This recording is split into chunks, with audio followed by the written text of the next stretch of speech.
Hello everybody, welcome to another math teaching video with Mr. Scarano. In today's video we'll be talking about one of the mathematical applications of integrals we have, and that is definite integrals of even and odd functions. So mathematical applications of integrals. Okay, and there are a few of these, and in this video we'll be talking about are definite integrals, all right, so on a bounded region, definite integrals of even and odd functions. Okay, and I'd like you to divide the paper in half. We'll talk about even on the left side and odd on the right side. So to start by talking about even functions, well, what is an even function? An even function, we have an even function. That means it's the same if it's flipped about the y-axis. Okay, it's the same if flipped about the y-axis.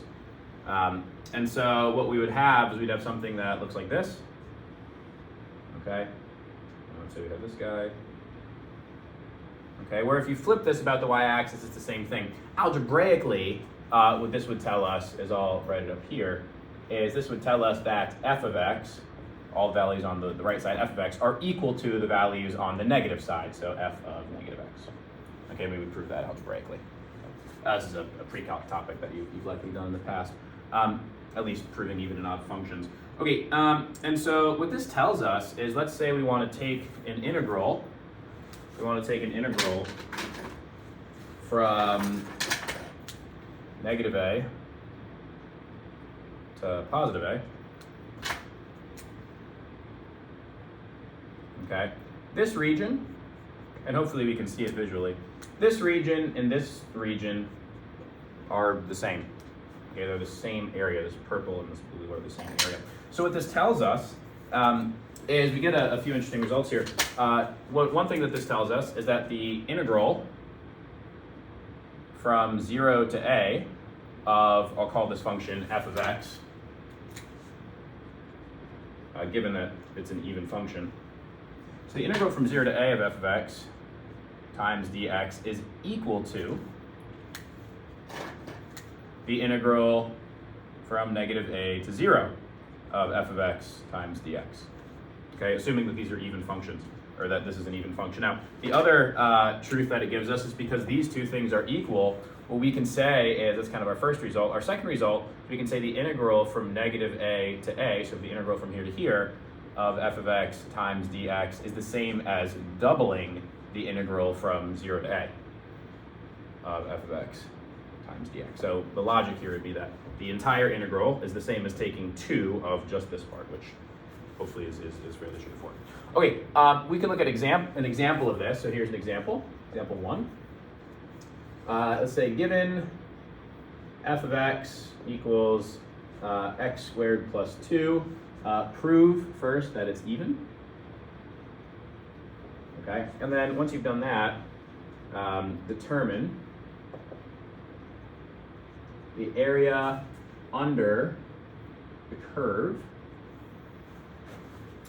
from negative 3 to positive 3 using just the integral from 0 to 3 of f of x times dx. Okay, so assuming it's even, we know that the integral from 0 to 3, if we double it, we get the entire area under the curve from negative 3 to 3. But let's kind of take a look at what's going on here. First, let's prove that it's even.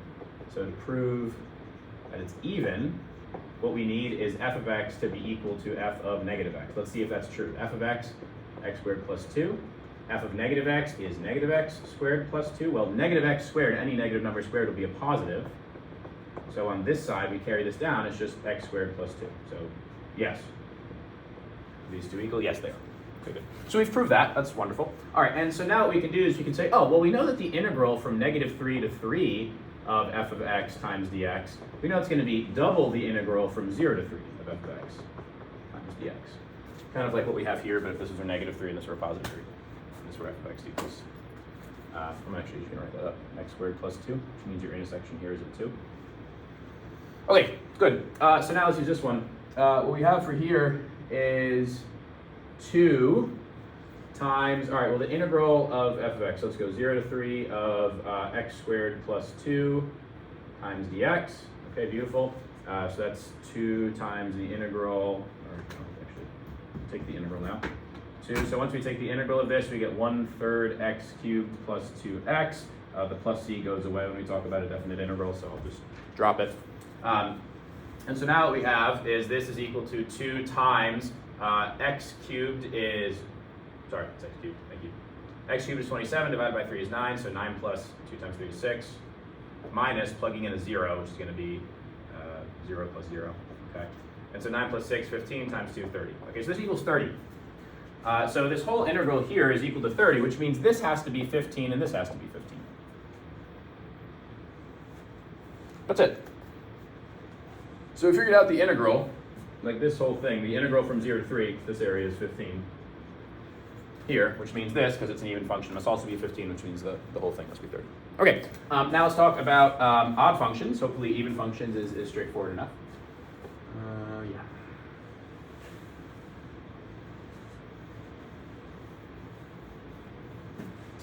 Okay, now for odd functions, algebraically, an odd function, if you recall, is f of negative x equals negative f of x.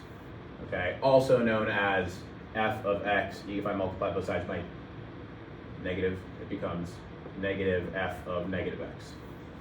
Okay, if I were to like flip the position of these two things, so negative f of x equals f of negative x, and then multiply both sides by -1, you get f of x equals negative f of negative x. So just like this one, how you flip it about the y-axis, this one you flip about both the y and the x. So an odd function, and we'll graph this up, but an odd function is the same if flipped about both the x-axis and the y-axis. So after you do both flips, do you get the same function as you had originally? So let's look at what this could look like here. Okay, let's look at this function. Sketching it, but let's say that this is g of x, I'll call it g of x, equals x cubed plus x, okay? This is an odd function.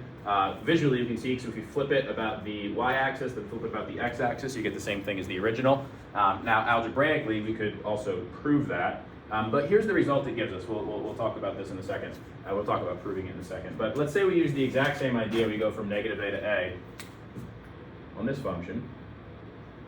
So negative a, which creates this area here, to a, creating this area. Okay, what do we notice about these two areas? Well, they're the same, except one of them is negative. So this guy's negative, this guy's positive.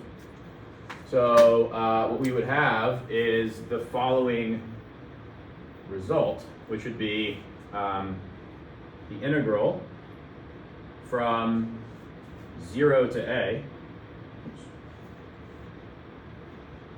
from 0 to a of g of x times dx, assuming this, this has to be an odd function. The integral from 0 to a of g of x times dx is equal to negative this. So if this purple is positive, this one's going to be negative the integral from negative a to 0 of g of x times dx. So this and this are just negatives of each other. Okay. The other result that gives us is if, let's say, we add these two together, what we would also say, and hopefully this intuitively makes some sense to us, the integral from negative a to a, this whole integral, if you just do it in one swoop, you take all this negative area, add to this positive area, it should just be 0. Okay. All right.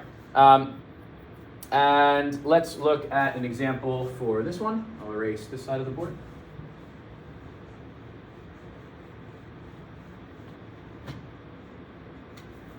So here's example 1. Okay. Let's say given g of x equals x cubed plus x, prove that it's odd.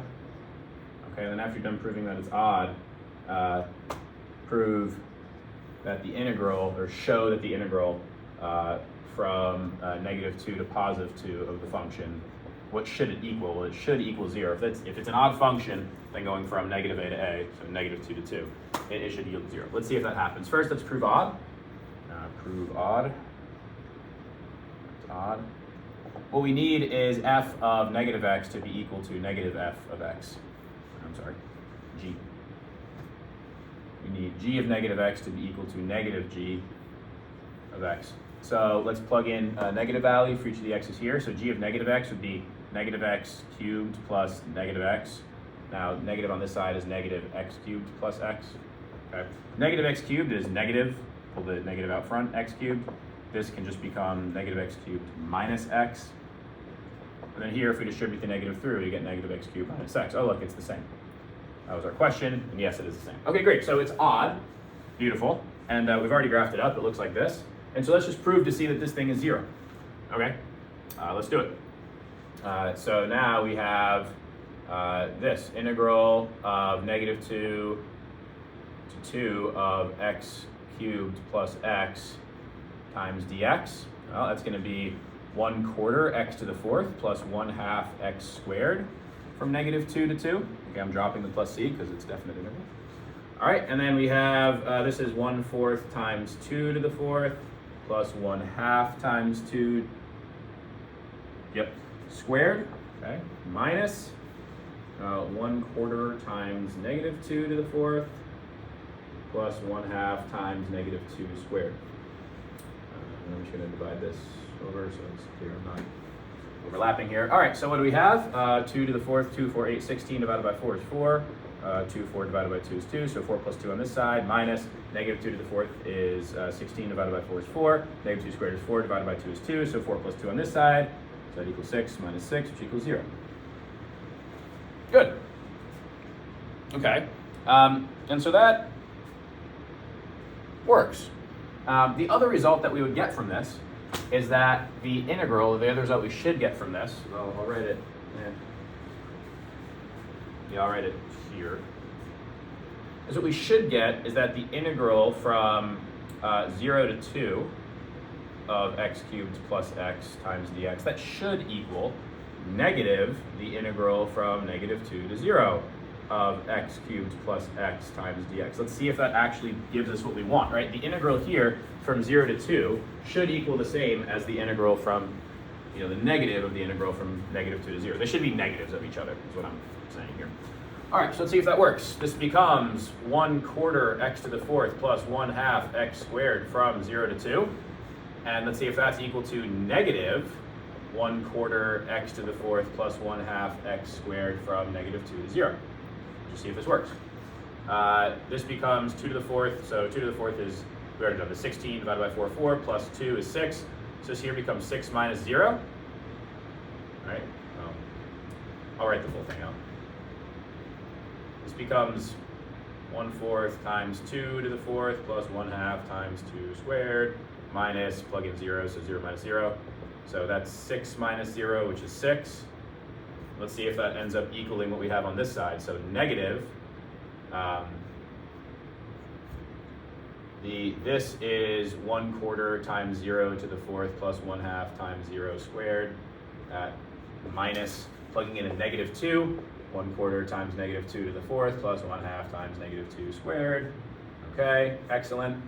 So now you have, is that equal to negative, what's this? Well, that's 0, and this is 6, right? Because negative 2 to the 4th is 16 divided by 4 is 4, plus, so 4 plus negative 2 squared, 4 divided by 2 is 6, so 0 plus 6, sorry, 0 plus 6 is 6, but it's minus here, so negative 6.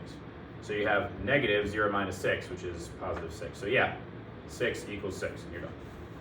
Okay, that is it for this video.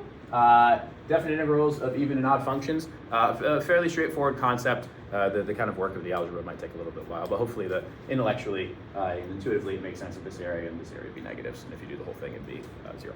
So, all right, thank you very much, and I'll see you in the next video.